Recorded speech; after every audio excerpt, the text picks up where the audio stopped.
अब असदुद्दीन अवैसी उप मुख्यमंत्री पर राजी नहीं होगा। मुख्यमंत्री होगा सीमांचल का बेटा होगा। मुख्यमंत्री होगा तो सीमांचल का बेटा होगा। और सीमांचल से इंसाफ उसी वक्त होगा जब यहाँ का बेटा पटना के जालिमों के सामने कुर्सी डालकर पैर पे पैर रखकर बोलेगा, अब बोल, अब सीमांचल का इंसाफ तुझे करना है। और लोग बोलते हो ऐसी भड़काऊ भाषण देता है।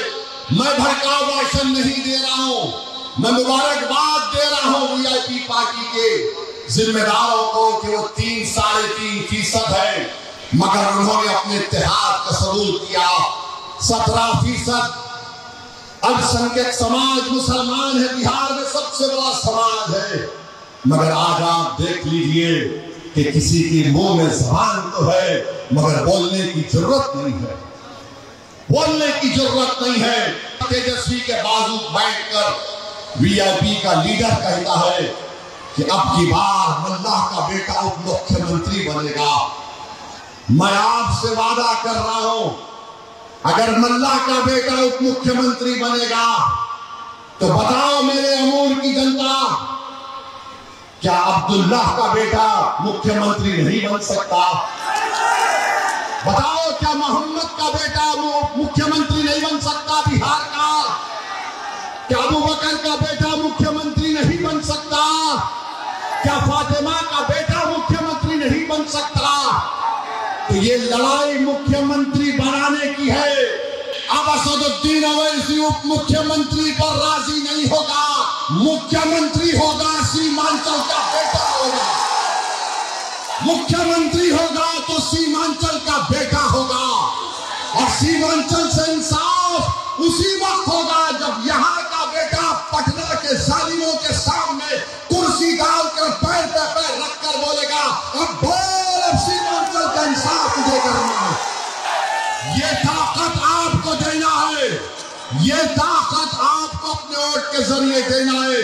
देंगे ताकत आप, वोट पड़ेगा सीमांचल के नाम पर और देना है। इसीलिए आज आप देखते हैं कि बौखलाहट का शिकार होकर एक तरफ से मोदी और नीतीश कुमार, दूसरी तरफ से वो 30 साल के निकम्मे साहब, दोनों मिलकर अख्तरुल ईमान के खिलाफ दो महाजों पर लड़ रहे। मैं एक तरफ कहूंगा, फिर से कह रहा हूं, मेरे भाई, अज़बियत का वक्त नहीं है, इत्तेहाद का वक्त है। याद रखो, तुम्हारी शनाख्त सुरजापुरी भी है, तुम्हारी शनाख्त तुलैया भी है, तुम्हारी शनाख्त शेरशाहबादी भी है। बराबर उस पर कायम रहो और फख्र से कहो। मगर याद रखो, जिंदगी में कैसे लम्हे भी आते जहां पर हमको ये बताना पड़ेगा।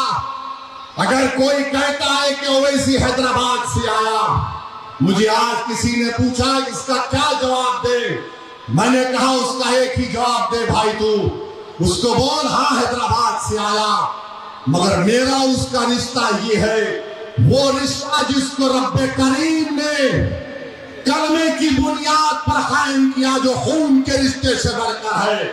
मैं तुमको उसका वास्ता दे रहा हूं मेरे भाई, मैं तुमको उसका वास्ता दे रहा हूं मेरी मां और बहनों।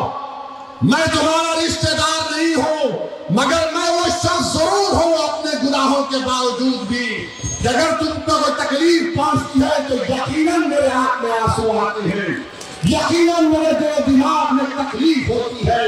और मैं आज उसी तकलीफ को दूर करने के लिए मजलिस इत्तेहादुल मुस्लिमीन आपके दरमियान में आई।